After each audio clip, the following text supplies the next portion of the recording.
Welcome to our executive interview series at FedTalks presented by FedScoop. I'm Wyatt Cash with Scoop News Group, and we're here with Steve Barney, Associate Director, Architecture and Engineering Advisory Branch for Cybersecurity at the IRS. Steve, thank you very much for joining us. Thanks for having me. It's great. Let's start by asking, where are you starting to see the use of AI make a material difference in improving the customer experience for the American citizen? So at the IRS, AI is a fairly new technical paradigm that we've entered into, and we don't have a lot of maturity in that space.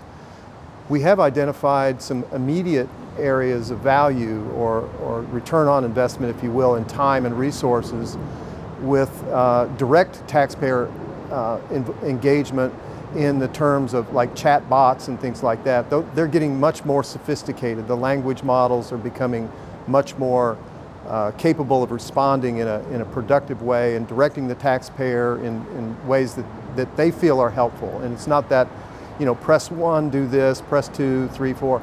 It's actually an engagement in real conversation, which I think is helpful with getting the taxpayer more comfortable with engaging with the IRS, because that can be stressful for some taxpayers. It's like police officers. They don't engage with them very often, and when they do, it can be stressful. So I think that helps lessen that stress level. The other thing that we're doing is we're using AI technologies to better process and more rapidly and accurately process individual tax returns. But I think one of the things that a lot of taxpayers may not think about is a huge part of the tax base comes from small businesses and from large businesses. Those tax returns, especially for large businesses, in the past, a few years ago, before Congress passed the 50 million and up club legislation that said if you're 50 million and up, you've got to file electronically. That was a watershed moment for the IRS, because we would get tax returns that literally would fill a train car. And it would be a massive team of auditors and examiners that would take literally years, 2.5 to 3 years, to audit that tax return. Now, they're taxpayers too, and we're not serving them well if it takes us 3 years to process the tax return and find issues with the tax return and have them address those issues. So now with AI, we're able to pour through massive amounts of data, find patterns where there's things that are obvious, either from a small business or large business standpoint. And what would take us years in the past now is a matter of days and weeks to go through these tax returns. With the individual taxpayer, we're looking at different AI solutions whereby we can build an algorithm that will look at the tax return, and it's able to learn over time what a valid tax return looks like, what a valid refund looks like, what a valid signature looks like, because all those technologies have come very far in the last few years, especially the signature part and the handwriting part. You think about the fact that we get about 72 million paper returns today, both from small business and individuals. Think about the 80-year-old that's filling out their tax return and their handwriting's, it's a little marginal, it's a little sketchy, but these models are becoming so finely tuned that they're able to process those tax returns very accurately, up in the high 90%, and then we have, man in the middle as far as the model goes, tuning it all the time. So I think you're going to see an increase in those capabilities where I think within probably 2 to 3 years, we're processing and digitalizing all paper tax returns through either a large language learning model or some sort of AI model.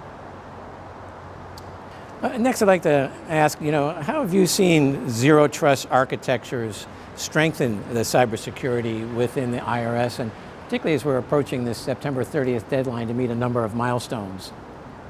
So zero trust architecture is an interesting thing. It's not one single thing. It's a framework, it's an environment, it's almost like a culture where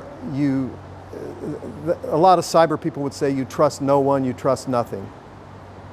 So what does that mean? What that manifests to in the enterprise is you establish what we call thresholds of cyber hygiene, acceptable cyber hygiene. So if you drop below that threshold, zero trust, the guidance and the binding operational directives that came after that suggests that those things should be quarantined.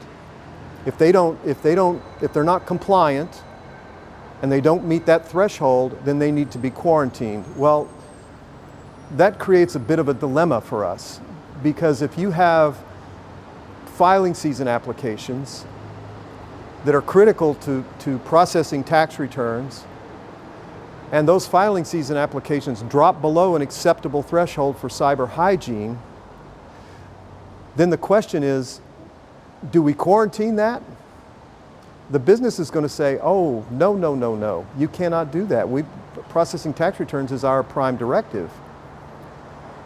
But we, on the other side, the security side, say, well, we'd rather you didn't have it available than have it compromised. So those two dueling factions have to come together, and what we're doing is we're saying, look, we're going to identify these risks and vulnerabilities early in the cycle so that we can put resources on it, both cybersecurity, architects, engineers, other IT delivery partners, to attack those risks and vulnerabilities, to mitigate those to an acceptable level of cyber hygiene, to lift you above that threshold. So from a security standpoint, we're comfortable with having you run this thing during filing season.